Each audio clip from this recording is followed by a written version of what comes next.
Delta. This is the Central Delta.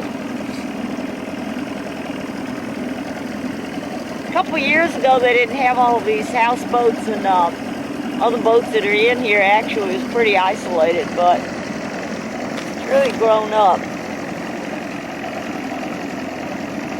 There's a lot of good fly fishing in Dead Lake.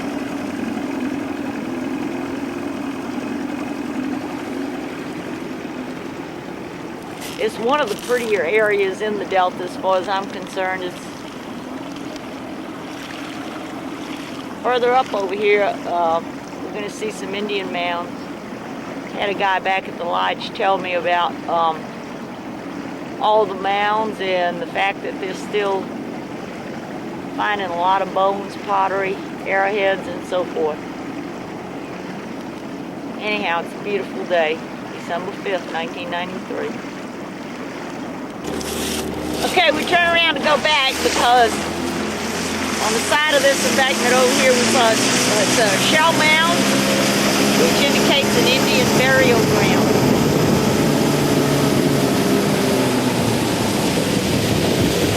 Still on Dead Lake. It's about 4 miles long. Here you go. Okay, it's not like it's a real mound or anything, but we met a guy that we knew, Francis, up at the camp, and he said in one of these Indian mounds they just found some bones floating around in them, and that you could still find arrowheads and stuff like that here. Can we go in there, Ollie? No. Huh? No. Uh-oh. Yes. Okay, we just got off of Dead Lake, and Whittington is right up that way. Camp in the distance here. There's quite a few of those, and also here now we're coming up the Mobile River.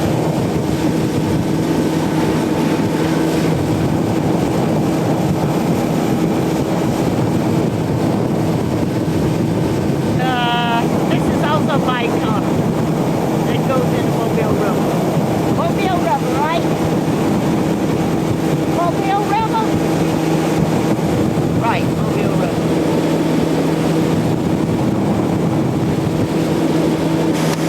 Okay, we're making the bend.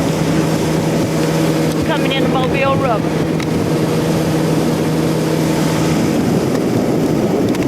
There it is.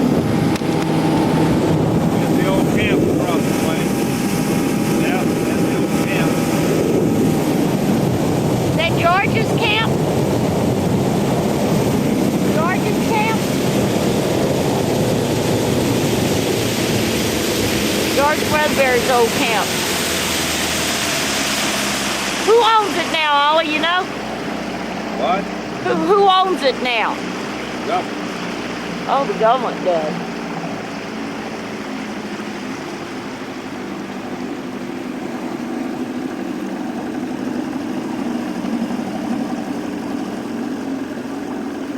There's the Mobile River. Is the Mobile the largest river of the Delta?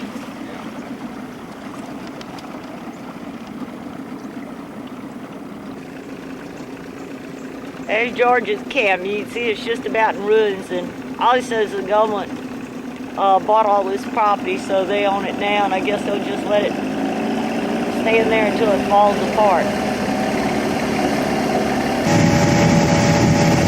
Back to the Mobile River, you can see there's all sorts of wild cane growing out here. Alex said all these islands at one time were used for production of crops. Plantation owners bought slaves and put them out here and would farm all of the islands because they were so fertile.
Okay, this is the gas canal. These canals were cut just to run the gas lines, right?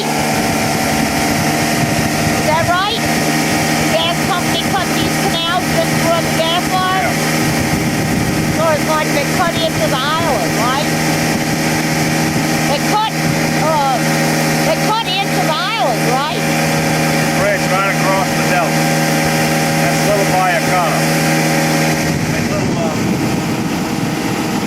Little briar. Okay. Right off the gas canal. Now, you think cutting all of the waterways hurt the delta like it did New Orleans?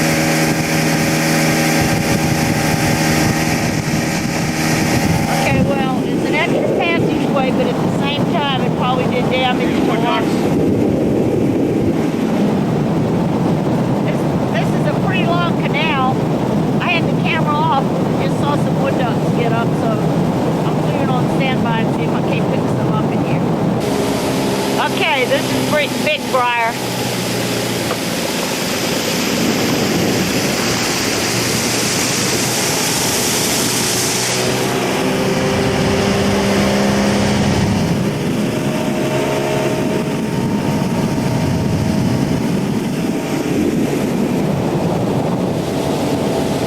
Tommy's camp. Who's camp? Tommy's Yeah, Tommy Burnett. tearing it up. Did the government buy that also? The government bought it also? Tommy Barnett. He had a really nice camp here. This is the remains of it because this property was also purchased by the government. They're tearing it down.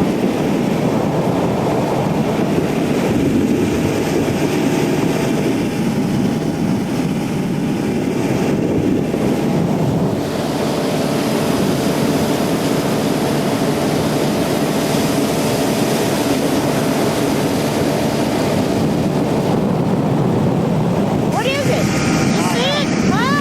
Sign out. Oh, watch! Okay, this is still Big Briar. There's a white heron. Or is it an egret? What is it?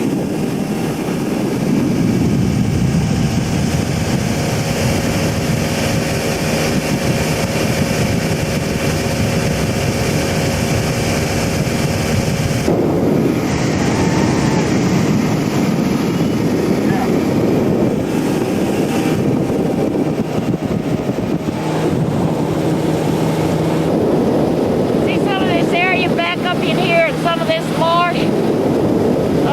They've got bear, black bear, and also they're telling us that that's a real big cat, bobcat.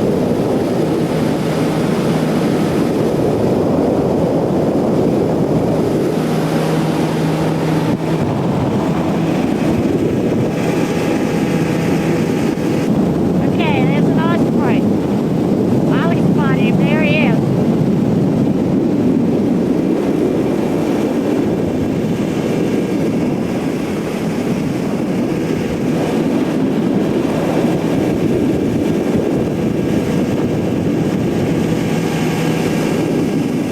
What is that? Is that an egret? I can't tell. Okay, I think this is another osprey up here. Anyhow, just gives you an idea that there's a lot of wildlife up here in the delta.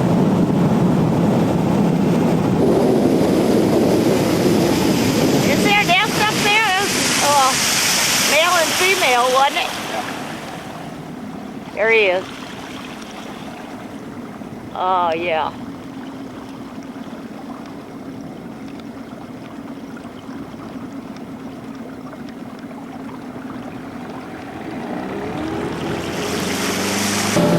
Okay, here's a typical camp, and I guess this property is still privately owned.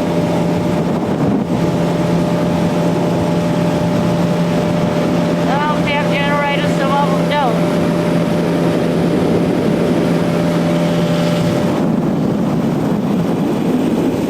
Okay, real quick, won't slow down. That's Oxbow off to the right.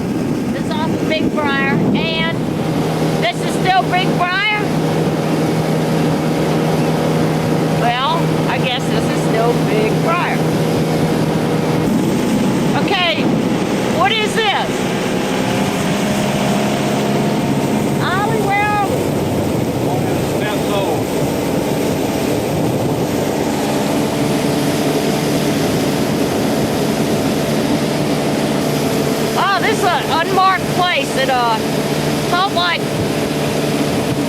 you're entering into a whole different area, and sometimes all this grass in here. Last time we hunted in here, and Aloysius has been in here also. Like where this grass has turned brown, it was just the brightest green that you can imagine. Uh-oh, that can get stuck. This gives you an idea of, I don't know what this vegetation is in the water, but it's real thick. It goes two wood ducks. I don't know if I can get them in the sun. Well, they're off to the left or the right? They went right up the creek, around the bend. See, even though they have all this weed in the water, we were talking about the fact that it's... Ducks and geese eat it. It's so clear. The ducks do eat it? Yeah. But the water lilies, not necessarily in here, but... There's your green grass coming up. Oh yeah, look at this. In some of the areas it's so thick that it's really soaking up all of the water in some of the small creeks, so they're trying to get rid of it.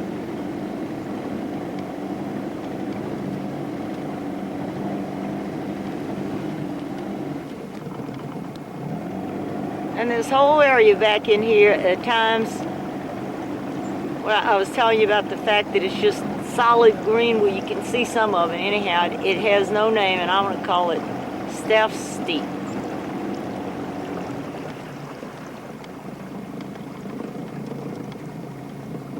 One day we saw all sorts of wood ducks in here.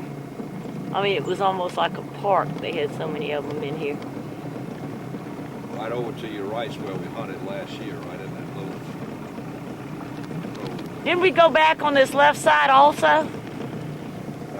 No? Right in there.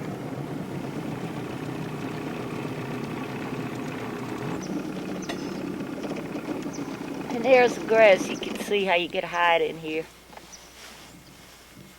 and shoot the ducks as you come in.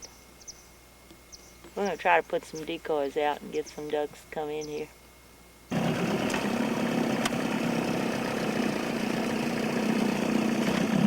Okay, we're leaving the area with the green grass in here, and we're on our way back to Big Briar.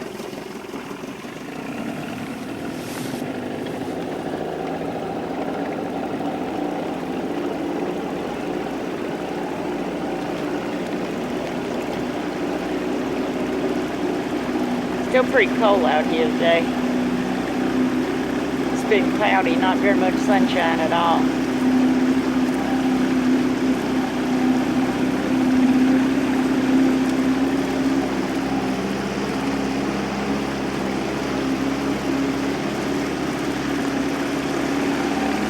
There's a green grass.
Just a second here. Here's the Indian mound, Indian shell mound.